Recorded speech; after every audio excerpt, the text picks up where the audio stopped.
الرحمن الرحیم. السلام علیکم ورحمۃ اللہ وبرکاتہ. راغلی ما پېښور ته سپېټ ډېرې لنډې کندې دا محله ده دلته کې راغلی ما پېښور ته دا شیرپو اسپتال ته نږدې دی. علیکم. خور دا راته ووایه چې دې کور کې تاسو وخت څنګه تېروئ؟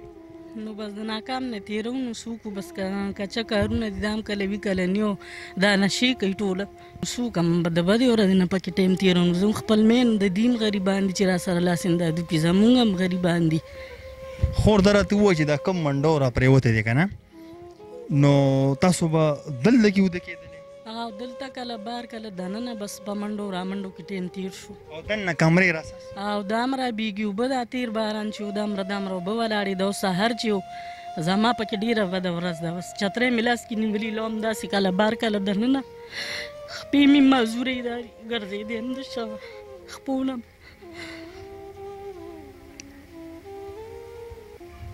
ستا دا مطلب د خور چې لکه باران څنګه باري دقه شانتې تن دی دا داسې دننه هم وي را غورځېدو خطر هم ده داسې هم پکې یېرېږو چې دننه وي هم چې بار وي هم نو بس نو خور دا راته چې چم ګاونډ لکه موږ دا خبره بار بار کوو چې په یو کور باندې بل کور نه ودانېږي. بهرحال تاسو سره خو به لاس مدد کوي نه نه څوک هم نه کوي نه کوي د سره نه نه هېڅوک هم نه زما د ده میندې خویندې ښه بد هم را سره څوک نه کوي. بله ورځ مې ماما مړو نه دي څلورمه ورځ د هغه هم راته چا نه دي ویلي خبر هم نه یم تېره وړی لویه کړې مغه زه واده کړې او چا راته غږ هم نه یې کړی زما خپلې میندې خویندې هم نه کوي خبر هم نه کوي را سره تپوس هم نه کوي راځي هم نه څوک. څه کار به دې کو خوره؟ جامې به مې مینځلې استري به مې کوله باره خلکو کره به لکه تا جامې استري کولې بس په هغې به تا هغه ټایم تېرو اوس په دې خپو معذور یې نو هغه هم نشي کور هم نشم کولی دی فوټو ته هم خېجه کوزېږه نشم کولی. خور دا راته ووایه چې زموږ وروڼه تاسو سره د کور دپاره مدد وکړي که ستا د بیمارۍ دپاره تاسو سره مدد وکړي؟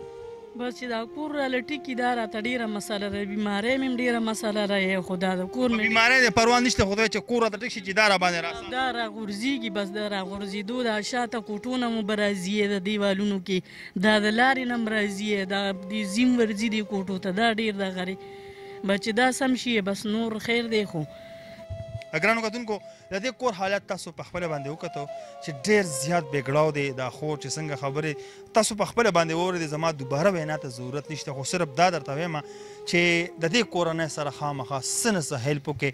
زه یم چې یو وړه کچه د بلاکونو یو کمرو ته آباده کړو او د پاسه پې ورته چوکۍ م ناچو چې داسې لرګیو ته کیدو خوره پې وچو چې دونه یي چې یو کال دوه درې خو په هغې کې هغه خپل ژوند په راحته باندې تېر کړي د مرګ ته ژوند ورځې دي شپې دي چې نو هغه صفا کېږي. خور دا خبره کوي چې زما بیماري ده زه بیمار یم په خپو معذور یم خو ما ته دغې نه سم زه په دغې پروا نه ساتم خو ما ته یو کمره جوړه شي چې پلیز تاسو سره په ګاونډ کې داسې غریبانان خلک وي میډیا ضرورت نشته د خپله ځای پټ په پټه باندې وله پیسې چې هغوی دې پروګرامونو ته نه جوړېږي چې نه ما را غواړي نه بل را غواړي نه بل را غواړي. که چېرې مونږ زمونږ سره په ګاونډ کې 10 کسه مالداري او 15 کسه غریبانان دي که دا 10 مالداران د دې غریبانانو سره 10 روپۍ هیلپ کوي مثال کې طور پر نو زه انشاءالله چې دا خو د کلي د محلې خبره کوم چې په دې پوره ملک کې به څوک غریب پاتې نشي. ستاسو ورځ ستاسو همدرد آینه د کلتور نه د کیمرامین وقار جاني سر ستاسو نه ایجاد غواړي. ښاد او آباد اوسئ د الله په امان.